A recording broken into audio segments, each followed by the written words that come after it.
સુધીર, તમારી ચા. હા. સુધીર, હું શું કહું છું તમને, તમે માર્કેટ જવાનું કહેતા હતા તો હું પણ તમારી સાથે આવું? મારે થોડું કામ છે. ના, માર્કેટ તો નથી જવાનો, પણ પેલા મારા મિત્ર છે ને રમણીકભાઈ, એમની ખબર કાઢવા જવાનો છું. કારણ કે એને 2 દિવસથી તાવ આવે છે, એટલે હું જતો આવું. તો મારે નહીં ભેગું થાય તો તમે જઈ આવો, હું માર્કેટ મારી રીતે જઈ આવીશ. હા તો કોઈ વાંધો નહીં, તું તારું કામ પતાવ, ત્યાં સુધીમાં હું રમણભાઈને ત્યાં જઈ આવું. ભલે, વાંધો કેમ નહીં. છો? અરે જય શ્રી કૃષ્ણ.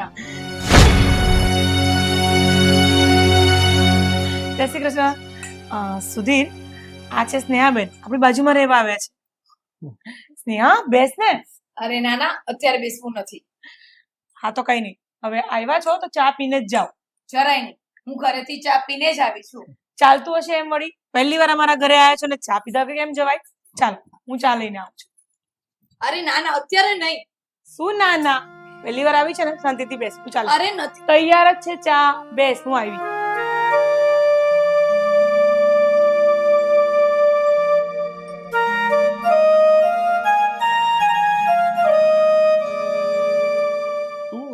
તું જ અહીંયા મારા પડોશમાં રહેવા આવી, પણ હું તને પૂછું, તું અહીંયા શું કામ રહેવા આવી છો?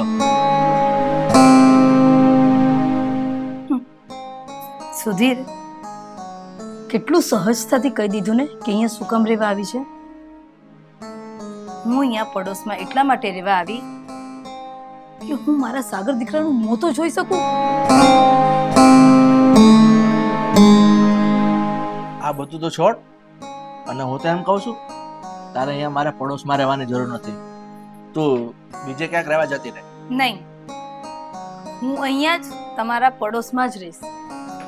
એટલીસ્ટ હું મારા દીકરાની નજીક તો રહી શકીશ, એને રોજ જોઈ તો શકીશ હું.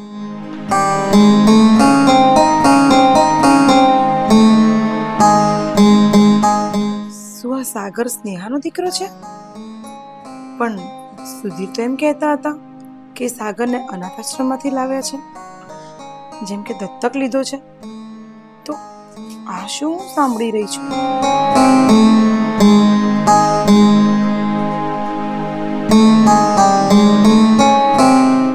સ્નેહા, લે તારી ચા.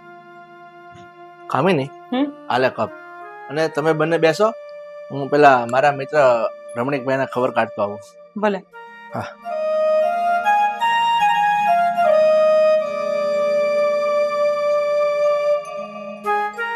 સ્નેહા, ઘરમાં બધો સામાન શિફ્ટિંગ થઈ ગયો? હા, સામાન તો બધો આવી ગયો છે, પણ થોડો હજુ ગોઠવવાનો બાકી છે. સ્નેહા, એક વાત પૂછું? પૂછો. તું પહેલા ક્યાં રહેતી હતી? હા, પહેલા હું નવસારીમાં રહેતી હતી. તો અહીંયા તું એકલી રહે છે? તારા છોકરા, તારો પતિ, મતલબ પરિવાર? પરિવારમાં તો કોઈ નથી. મારા લગ્ન થયા હતા અને ડિવોર્સ થઈ ગયા, અને બીજા લગ્ન મેં કર્યા નથી. અચ્છા, તો આના લગ્ન સુધીર સાથે જ થયા હશે, એટલે જ આ સ્નેહા સાગરનો દીકરો કહી રહી છે. પણ આ વાતનો ખુલાસો હું આ સ્નેહા પાસેથી નહીં, પણ મારા પતિ સુધીર પાસેથી જ મેળવીશ. અરે કામિનીબેન, ચા ઠંડી થાય છે. હા.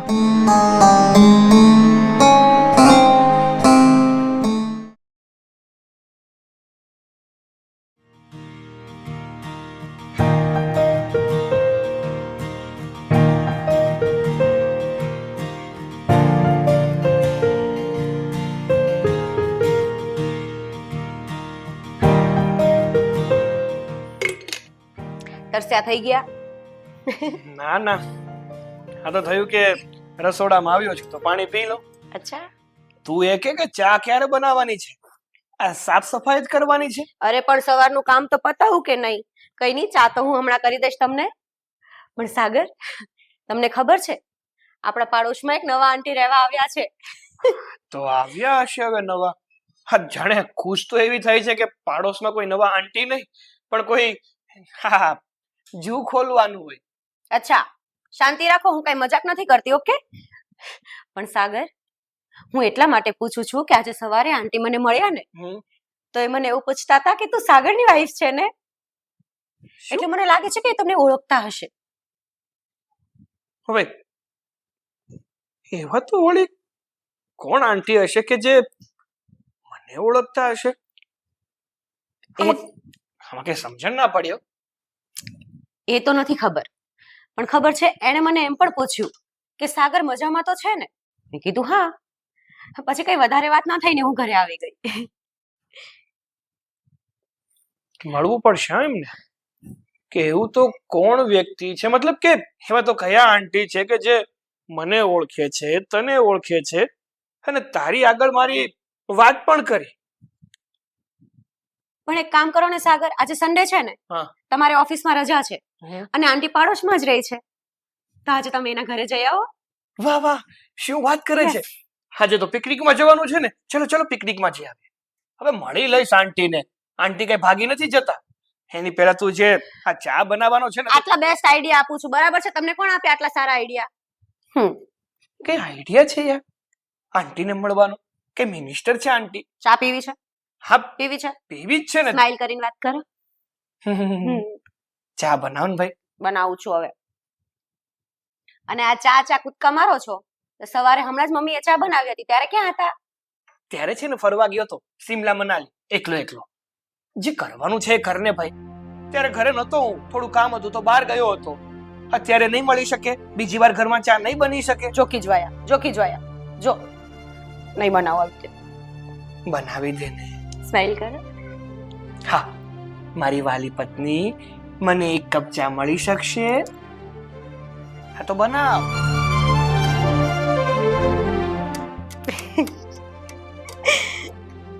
પાડોશમાં આવેલા આંટી છે કોણ જે મને ઓળખે છે? હશે હવે કોઈ. જવા દે ને.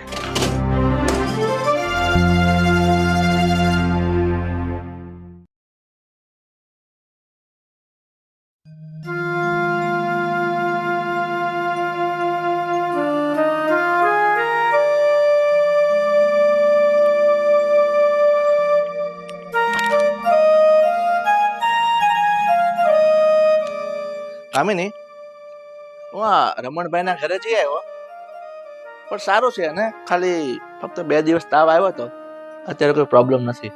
મેં તમને કઈ પૂછ્યું કે રમણભાઈની તબિયત કેમ છે, શું નહીં થયું?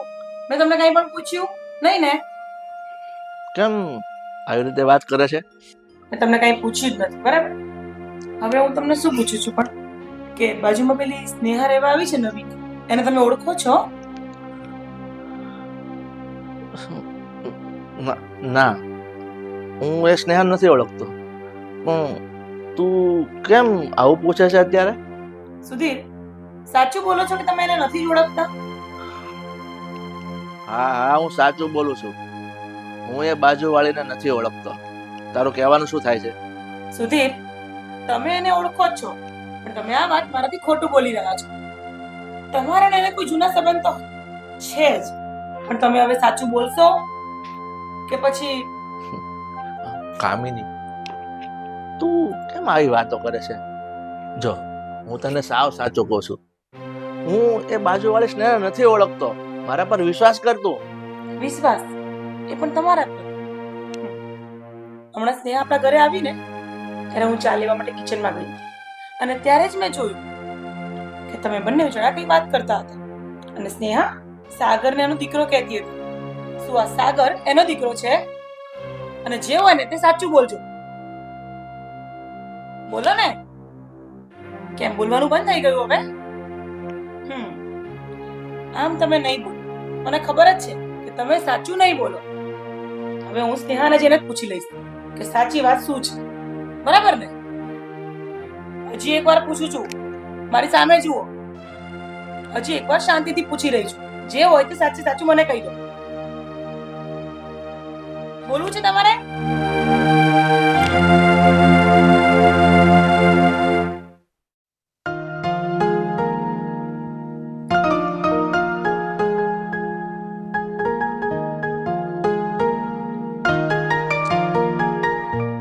પપ્પા, શું કરો છો તમે? હા બેઠો છું, બોલ. અરે તમારું થોડું કામ હતું, કઈ વાત પૂછવી હતી તમને, પૂછું? હા બોલ, શું પૂછવું છે? હા, મારા મમ્મીને શું થયું છે? કાલના કે મેં રિસાઈને બેઠા છે, અને સાચું કહું ને તો કાલ રાતે એમણે જમ્યું પણ નથી. એવી તો કઈ બાબત થઈ કે એ રિસાઈને બેઠા છે? શું કહ્યું તે? આ તારી મમ્મી રિસાઈને બેઠી છે એમ? હમ. તો બેટા, આ તારી મમ્મીના સ્વભાવથી તું કઈ અજાણ્યો નથી, અને વાતમાં કઈ જ નથી. આ થોડી ઘણી વાત લઈને કાલે બપોરે અમારે થોડું બોલવાનું થયું, થોડી ઘણી રકઝક થઈ તો એ મોઢું ચડાવીને બેસી ગઈ, રીસ ચડાવીને બેસી ગઈ છે. હવે તું કે હું શું કરું? વાતે વાતે રીસાઈ જવું એની આદત છે. જો પપ્પા, તમે આમ ના બોલો તો સારી વાત છે, કારણ કે આજ પહેલા હું આ ઘરમાં જ રહું છું, હું ક્યાંય બહાર નથી રહેતો, અને જોયું છે કે આજ પહેલા મારા મમ્મી આવી રીતે કોઈ દિવસ રીસાયા નથી. આ વખતે કંઈક વધારે જ એમને દુઃખ લાગ્યું હોય ને એવું લાગે છે. પણ એવી તો કઈ બાબત હતી પપ્પા? કઈ બાબતને લઈને તમારા વચ્ચે ઝઘડો થયો એ તો કહો. સાગર, તને કેટલી વખત કીધું, તને કઈ સમજ નથી પડતી? તને તને એક વખત સમજાવે સમજ નથી પડતી? વારે વારે પૂછપૂછ કરે છે, શું થયું શું થયું? અરે શાંતિ રાખો, શાંતિ રાખો, એવું પણ મેં કઈ નથી પૂછી લીધું. અને આટલો બધો ગુસ્સો શું કામ કરો છો તમે? અરે ગુસ્સો ન કર તો શું કરું? મેં તને ચોખ્ખા શબ્દોમાં કીધું કે થોડી ઘણી માથાકૂટ હતી, છતાં તું પૂછે છે કે શું થયું? અમારા બંનેની વાત છે, તારે એમાં વચ્ચે જાણવાની જરૂર નથી. સમજી ગયો? તું તારું કામ કર, જા. હા પપ્પા, હવે જાઉં છું. હા, જે વાત તમે ગુસ્સામાં કહો છો એ શાંતિથી પણ તો કહી શકો ને. જા હવે જા. અને સાંભળ, હા, આ તું જેમ મારી પાસે મને પૂછવા આવ્યો છે ને, એમ તારી મમ્મી પાસે પૂછવા ના જતો. એ તો તને ખબર છે ને, એ પાછી મારા ગળે બેસી જશે. જા હવે. હા, હવે નહીં પૂછો.